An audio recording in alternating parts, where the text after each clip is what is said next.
vem falando a respeito de nós andarmos no caminho certo, e a gente vem sempre trazendo um assunto dentro deste assunto, e eu quero trazer para você os nossos textos que a gente sempre usa, nessa série, tem usado, lá em Salmo capítulo 32, verso 8, está escrito, olha, instruir-te-ei e te ensinarei o caminho que você deve seguir, e sob as minhas vistas eu te darei conselho. A instrução é dele, o ensino é dele, o caminho é dele, e é nossa escolha seguir ou não, mas a instrução está aí, a palavra de Deus está aí, Ele quer te instruir, Ele quer nos ensinar, Ele quer te abençoar. Outro texto, falando a respeito de caminho, de andar pelo caminho, do caminho certo, Isaías capítulo 48, verso 17 na NVI, diz, assim diz o Senhor, o teu Redentor, o Santo de Israel, eu sou o Senhor, o teu Deus, que te ensina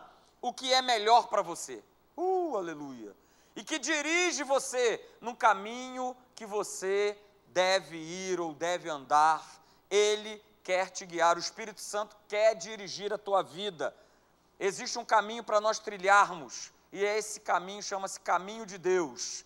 E outro texto, que está lá em Jeremias 10, 23, eu sei, ó Senhor, o profeta dá essa declaração, que não cabe ao homem determinar o seu caminho, e nem aquele que caminha dirigir os seus próprios passos, ok? Então existe um caminho, existe uma caminhada proposta por Deus para cada um de nós, e mais maravilhoso disso tudo, o Espírito Santo ele vai estar sempre nos lembrando, olha, esse é o caminho, andai por ele, porque às vezes a gente teima em querer fazer aquilo que a gente acha, que a gente pensa, não, porque eu sei, isso está dentro do ser humano, a gente acha muito, pensa muito, sabe muito, ok? Mas se eu quero ter uma vida bem-sucedida, se eu quero andar nesse caminho, eu tenho que entregar minha vida nas mãos dele. Alguém pode dizer amém?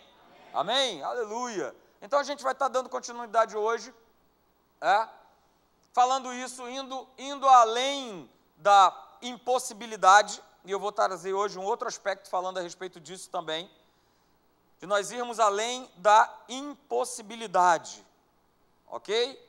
Eu quero que você abra lá comigo, em Efésios, capítulo de número 6,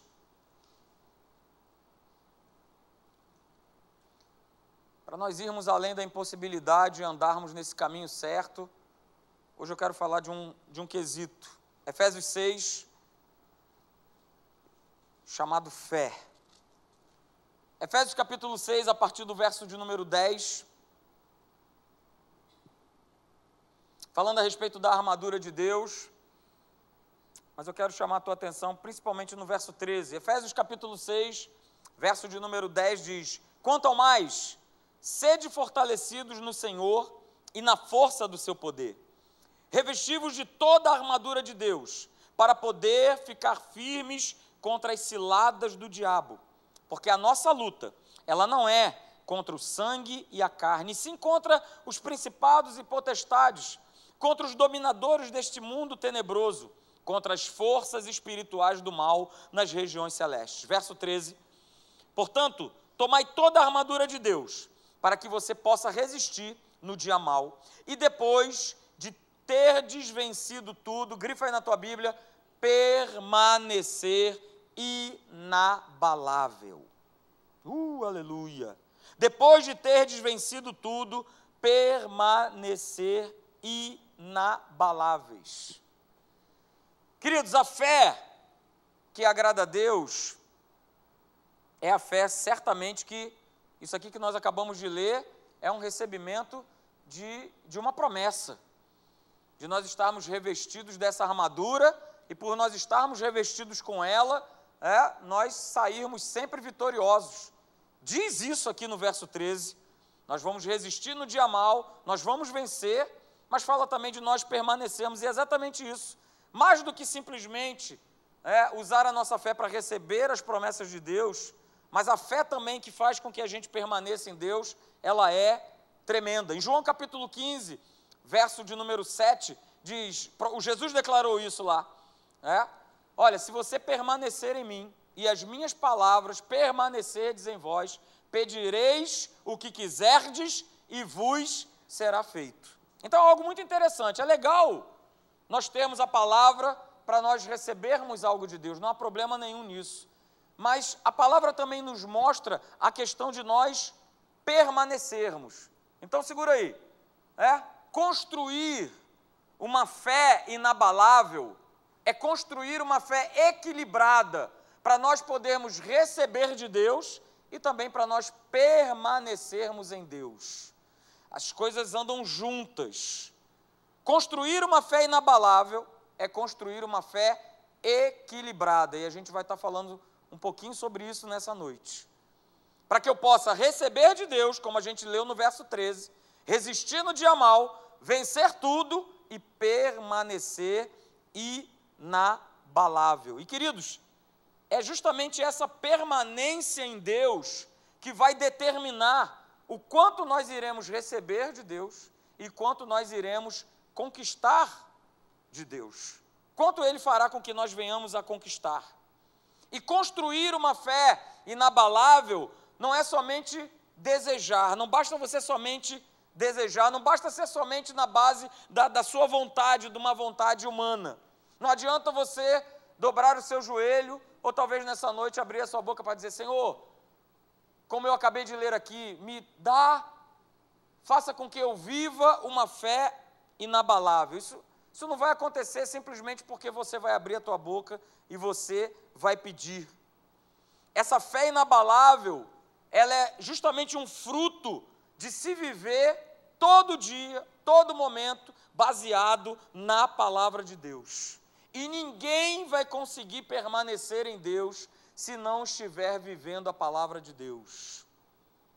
Não está aí no slide, mas eu vou repetir. Ninguém vai conseguir permanecer em Deus se não estiver vivendo a palavra de Deus. Exatamente, a fé, ela vai crescer e ela vai se tornar inabalável quando ela estiver construída com base somente na palavra de Deus. A tua fé vai crescer e ela vai se tornar uma fé inabalável se ela estiver construída com base na palavra de Deus. Ela não vai crescer porque você já conhece tudo da igreja. Pastor, eu tenho mais de 30 anos da igreja, eu sei como é que faz, eu sei cada momento, eu sei o que vai acontecer. Primeiro tem um louvor, depois tem a oferta, depois tem a mensagem. Já está no automático. Se você estiver vivendo essa vida de automático, você não vai permanecer, como diz aqui no verso 13, não vai ser vitorioso, não vai, quando chegar o dia mal, resistir a esse dia mal e não vai permanecer inabalável. Não adianta, não, pastor, mas eu tenho a carteirinha aqui, olha, eu sou supremo apóstolo, eu sou isso, eu sou aquilo outro. Isso não vai adiantar absolutamente nada. Absolutamente nada. A construção, e isso é o que eu quero ver com você nessa noite, de uma fé inabalável, para que você possa ir além das impossibilidades, envolve algumas coisas importantes, e que muitas vezes a gente não para pensar, mas que na verdade elas fazem parte desse processo nosso de construção. Ok? Então, fica essa pergunta. Então, como é que eu vou construir, como é que eu vou formar uma fé que é inabalável? Como eu construo, pastor, uma fé inabalável? Eu vou começar a falar nessa noite. A primeira coisa, eu preciso reconhecer o que não é uma fé legítima. Como é que eu faço para construir uma fé inabalável? Eu preciso reconhecer aquilo que não é. Por isso que esse não é aí está bem grande. Parece pegadinha de prova. Reconheça aquilo que não é uma fé legítima. Ok? Porque eu e você, se nós não tomarmos cuidado, nós podemos estar vivendo uma fé baseado em algo que não é legítimo. Estarmos vivendo uma fé baseado em alguma coisa falsa. Ok? Se a gente for pegar pelo lado natural e nós formos ver, a construção de um edifício, talvez você olhe e veja ele, poxa, que edifício bonito, que prédio bonito que construíram, viu o resultado final, por fora lindo, maravilhoso, mas lá embaixo, se esse prédio, se esse edifício, ele não estiver construído sobre uma base, sobre um alicerce, muito bem feito, muito bem projetado, muito bem construído, aquele prédio ele vai cair. Como a gente, há alguns anos atrás, aí eu me lembro, acho que foi na Barra ou no Recreio, o prédio veio a se esfarelar, porque não somente a base era ruim, como todo o prédio era construído com materiais ruins, com materiais que eram inapropriados, ok? Então a gente vai ver hoje o que não é, ok? O que a fé genuína em Deus, ela não é. E a gente vai estar comentando isso. A gente viu que primeiro a gente reconhece o que não é uma fé genuína e a gente vai ver cada ponto desse, do que não é uma fé genuína em Deus, ok? Primeira coisa, a fé genuína em Deus, ela não é uma fé isolada, voltada apenas para o que nós desejamos de Deus. Ela não é, ela não pode ser, isso é uma base falsa. Se essa fé estiver isolada, voltada apenas para aquilo que eu desejo de Deus. Eu só quero, pastor, receber de Deus. Receber, receber, receber e receber. Eu dobro o meu joelho, eu vou fazer minha oração, e a minha oração é, Senhor, me dá, me dá, me dá, me dá, me dá, me dá, me dá, me dá, me dá, me dá, me dá, me dá, me dá, me dá, me dá, me dá. Pastor, há algum problema nisso? A palavra diz, que se eu buscar, se eu bater, as portas vão se abrir. Tu irás me dar. Legal, mas isso é um lado da moeda. Existe o outro lado da moeda, como nós lemos no verso 13 de Efésios 6. Ok? Eu resisto no dia mau, eu venço, mas eu preciso permanecer inabalável. Receber algo de Deus é uma face da moeda. Receber algo de Deus é um lado da montanha. Mas a montanha existe um outro lado, na moeda existe um outro lado. E eu preciso também viver esse outro lado. A minha fé não pode se privar ou ficar apenas detida em um aspecto, que é, Senhor, eu preciso disso, eu preciso daquilo outro, e me dá isso, e me dá aquilo. Deus conhece as tuas necessidades, e mesmo conhecendo, Ele nos incentiva a pedir, mas a minha fé não pode ficar restrita somente a isso. Senão eu não vou estar vivendo a fé genuína de Deus. Guarde isso nessa noite.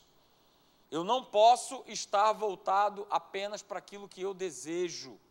Eu não posso estar usando a minha fé somente para olhar para o meu umbigo, para as minhas necessidades, para os meus problemas, para as minhas situações. Existe o outro lado que a fé precisa ser aplicada. E essa fé precisa ser aplicada todo dia, diariamente. Alô, você mora em que cidade? Chamada Rio de Janeiro. Pois é, a tua fé precisa ser aplicada todo dia. Desde o momento que você se levanta da tua cama até o momento em que você vai dormir. Existe fé e eu preciso aplicar essa fé para que eu possa ter um dia bom, para que eu possa viver um dia protegido, guardado por Deus, a minha casa, a minha família, protegida e guardada por Deus. Então eu não posso viver um lado, uma porção de uma situação da minha vida. Então a fé genuína em Deus, ela não é uma fé isolada, voltada apenas para aquilo que eu desejo receber da parte de Deus. A fé genuína em Deus, ela também não é uma fé que nega a realidade e os problemas que nós passamos. Aleluia. A fé genuína em Deus, ela não é uma fé que nega a realidade dos problemas e das situações. Os problemas estão aí, o próprio Jesus declarou que nós iríamos passar por problemas, nós iríamos passar por situações. Muitas pessoas saem da igreja, e você sabe disso, por conta de se decepcionarem com Deus, porque elas acham que, poxa, uma vez que eu estava na igreja, eu achei que eu ia simplesmente parar de ter problemas. Eu já ouvi muito isso. Eu já ouvi até a declaração, pastor, olha só, antes de eu me batizar, a minha vida era tranquilidade. Pô, fui eu me batizar, pronto, começou a acontecer tudo de ruim, tudo que era desgraça, tudo... Bem-vindo ao reino de Deus. Existe um outro reino do outro lado, que não está nem um pouco satisfeito com a tua escolha, que não está nem um pouco satisfeito com o lado que você resolveu tomar, que antes você estava lá no tacasca, agora você está no reino da luz, e ele não vai deixar barato para que você simplesmente fique aí, tranquilão. Então, queridos, os problemas existem, e batem na minha porta, batem na sua porta. Então, a gente não precisa negar a realidade, mas eu tenho que declarar todo dia, na minha vida, e você na sua, como ontem eu falei aqui na aula da Atos, falando a respeito de cura divina. Não, o problema existe, o diagnóstico está aqui, existe a realidade, eu não nego a realidade, mas eu creio num Deus que está acima da realidade natural.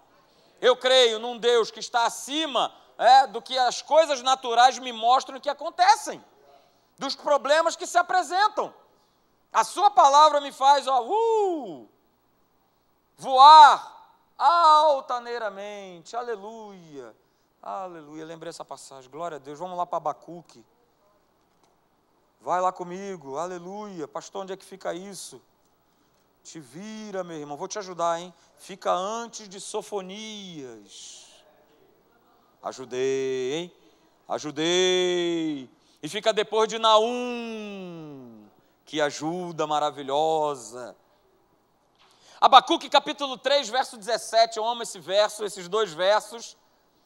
A gente não nega a realidade, mas a gente confia num Deus que é todo poderoso e que nos faz mais que vencedores. Abacuque 3, 17 diz, olha, ainda que a figueira, ela não floresça, nem haja fruto na vide, e o produto da oliveira minta, e os campos não produzam mantimento, e as ovelhas sejam arrebatadas do aprisco, e nos currais não haja gado. Veja que interessante, o cabra que escreveu isso, o profeta Abacuque, ele não negou nada, acontecia exatamente isso aqui na sua época, estava pegando tudo, estava faltando tudo, estava faltando comida, estava faltando gado, estava faltando azeite, pão, farinha, estava faltando tudo.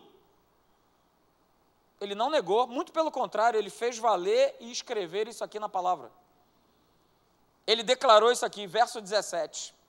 Mas ele tinha a fé genuína de Deus. E ele continua, todavia, contudo, entretanto, eu me alegro no Senhor, eu exulto no Deus da minha salvação, porque o Senhor Deus, Ele é a minha fortaleza, Ele faz os meus pés como os da corça e me faz andar altaneiramente, ou seja, Ele me faz voar mais alto, Ele me faz voar acima dos problemas.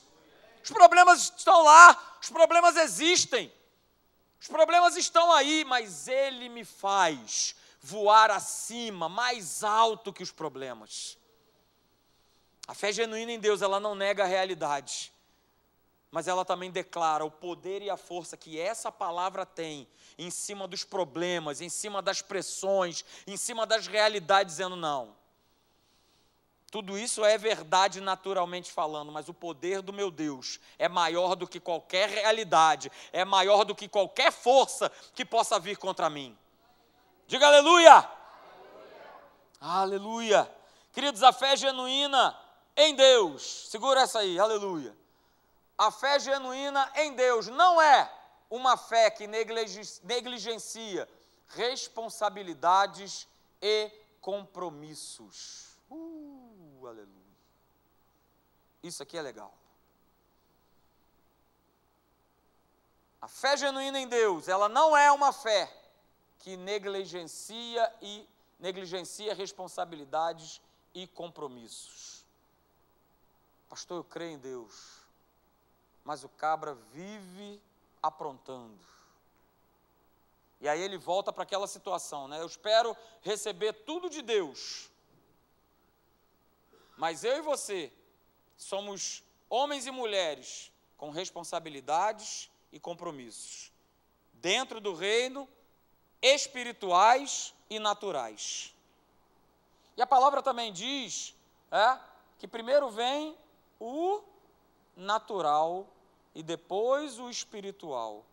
Primeiro eu preciso exercer a minha fé nas coisas naturais, nas coisas que se apresentam, e as coisas se apresentam, existem responsabilidades, existem compromissos. Quantos aqui de nós já não passamos e já pensamos, rapaz, a pior coisa é fazer negócio com crente? Ó, já escutei os porque o camarada marca e não vai, cumpre e não faz. Mas olha só, a fé genuína, ela não é uma fé que negligencia responsabilidade e compromisso, muito pelo contrário. Se eu digo que eu acredito em Deus, que eu tenho exercido em fé, que eu tenho vivido pela fé, pois é, eu não posso negligenciar, eu não posso ser um camarada irresponsável, eu não posso ser um camarada que não tem compromisso. E quantos vivem essa qualidade de serem irresponsáveis e descompromissados? Não estou falando só com igreja não, gente, com vida. Quantas pessoas dentro das suas famílias não têm tido responsabilidade nem compromisso com a sua casa? Quantos homens têm vivido dentro da igreja que não têm tido responsabilidade e nem compromisso com a sua casa? Quantas mulheres, quantos filhos? A fé genuína, ela não é uma fé que negligencia responsabilidades e compromissos. Porque não basta só dizer que eu creio em Deus, não basta só dizer que eu vou vestir essa armadura, vou resistir ao dia mau, vou ser vencedor, vou permanecer inabalável. Não, eu não vou permanecer inabalável se eu tenho dado calote, se eu tenho passado gente para trás. Ah, não, pastor, mas aí é outra área, né? Aí, Deus entende, a gente precisa parar com esse negócio de Deus entende. Ah, Deus entende, Deus perdoa, mas aí você, ao invés de estar nessa trilha maravilhosa com Deus, você está só fazendo assim, ó, só voltando para trás, porque tem coisas que eu cumpro com Deus, mas tem outras coisas que a gente dá um jeito, né? A gente precisa sair desse sistema, que infelizmente, diabólico no nosso país, chamado jeitinho brasileiro. Tudo se dá um jeito, tudo é um esquema, tudo é uma situação, e muitas vezes esses esquemas, essas situações, elas vêm de encontro àquilo que nós acreditamos, vêm de encontro à nossa fé, e a gente vai precisar se posicionar, e na hora, né, é igual Daniel, opa, ajoelhei, voltei, aleluia, e maravilha, afinal de contas foi só uma ajoelhadinha aqui, não faz mal nenhum, o rei falou que todo cabra tem que se ajoelhar, então a gente dá uma ajoelhada aqui, dá uma ajoelhada lá, ajoelha para cá, ajoelha para lá, e vai levando e está tudo certo. Mas essa minha fé, ela não pode negligenciar a responsabilidade e o compromisso que eu tenho, primeiramente com Deus, em segundo lugar com a minha casa. Não pode negligenciar, porque isso não é viver a fé genuína de Deus, gente. Eu falei para você que existiam lados. Eu não posso ficar só com um lado, só com uma face da moeda. Eu não posso ver a montanha só de um lado. Existem outros lados. Existem outros aspectos. Então guarde isso nessa noite. Aleluia. Glória a Deus. Segura mais uma, peão. A fé genuína em Deus, ela não é uma fé baseado, e eu tenho falado isso, tem batido forte no meu coração, não é uma fé baseada no legalismo de doutrinas de igrejas. Eu tenho que ficar baseado aonde? Nós falamos no início, na palavra de Deus. Ela é a minha base. A minha base não é a academia da fé, não é o nome A, o nome B, o nome C, o nome D.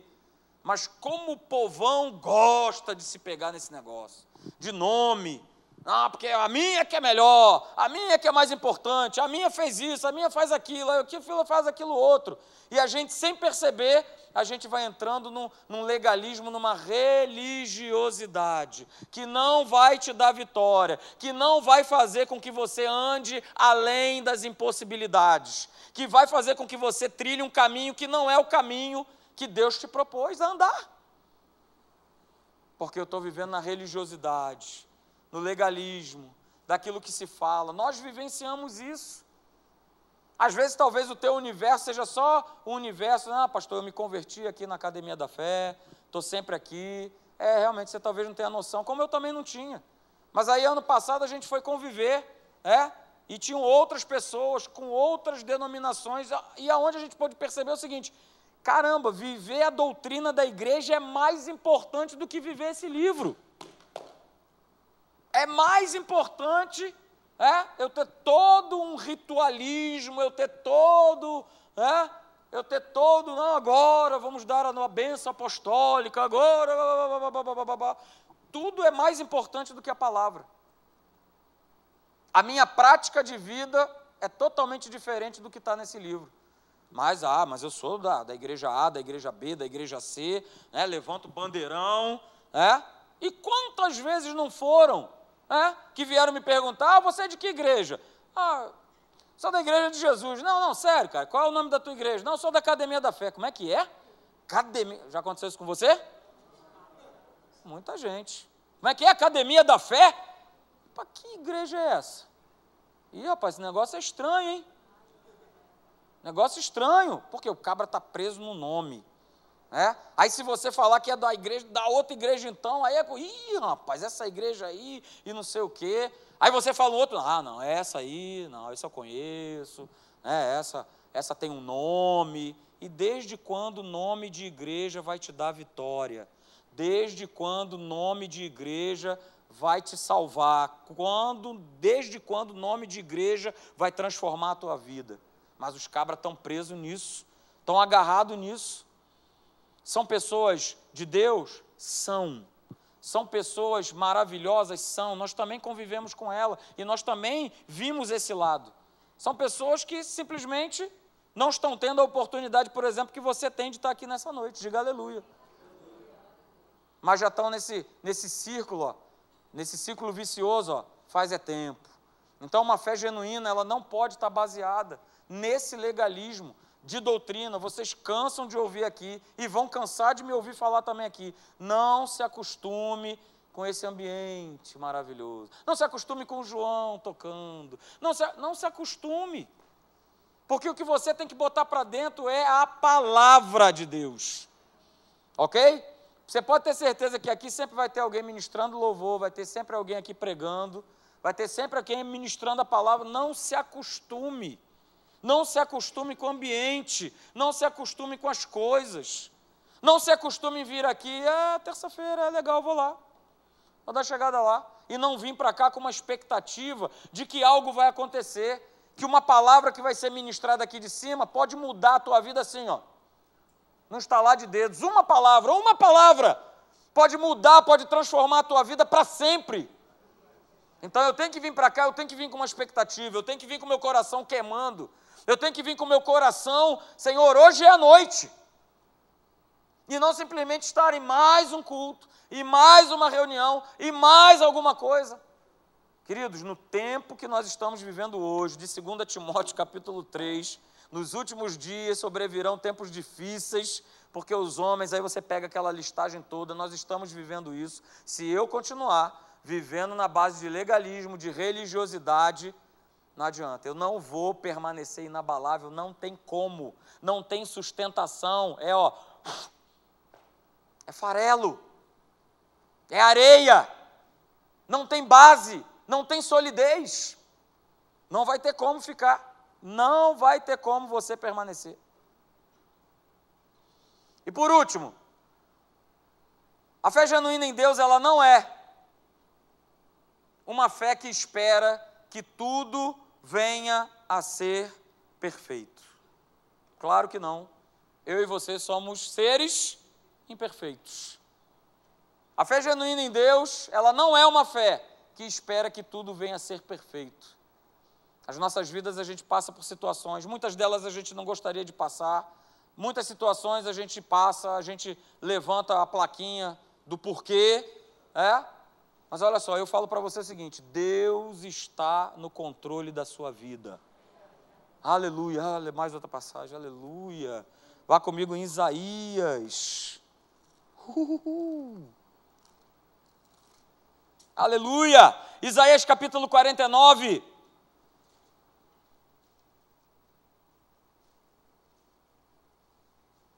E às vezes, muitos de nós, a gente entra na igreja pensando: agora eu viverei um mar de rosas, sem problemas, onde tudo acontece perfeitamente, onde todo mundo se ama, na igreja, que maravilha. Mas a fé genuína em Deus, ela não é uma fé que espera que tudo venha a ser perfeito. Isaías 49, verso 14, diz, mas Sião diz, e às vezes a gente, por conta de querer viver essa perfeição, fala, o Senhor me desamparou, o Senhor se esqueceu de mim. Verso 15, aleluia, acaso pode uma mulher esquecer-se do filho que ainda mama, de sorte que não se compadeça do filho do seu ventre? Mas olha, ainda que esta viesse a se esquecer dele, e hoje isso é a coisa mais normal, a mãe não somente esquece, como bota num saquinho de supermercado, joga no lixo, joga fora, joga no valão, bota na porta de alguém, isso quando não mata. Mas ainda que essa mãe venha se esquecer do filho do seu ventre, ainda que essa viesse a se esquecer dele, grifa aí na tua Bíblia, toma para você, eu todavia não me esquecerei de ti. Verso 16, eis que nas palmas das minhas mãos eu te gravei, e os teus muros estão continuamente perante mim. Aleluia!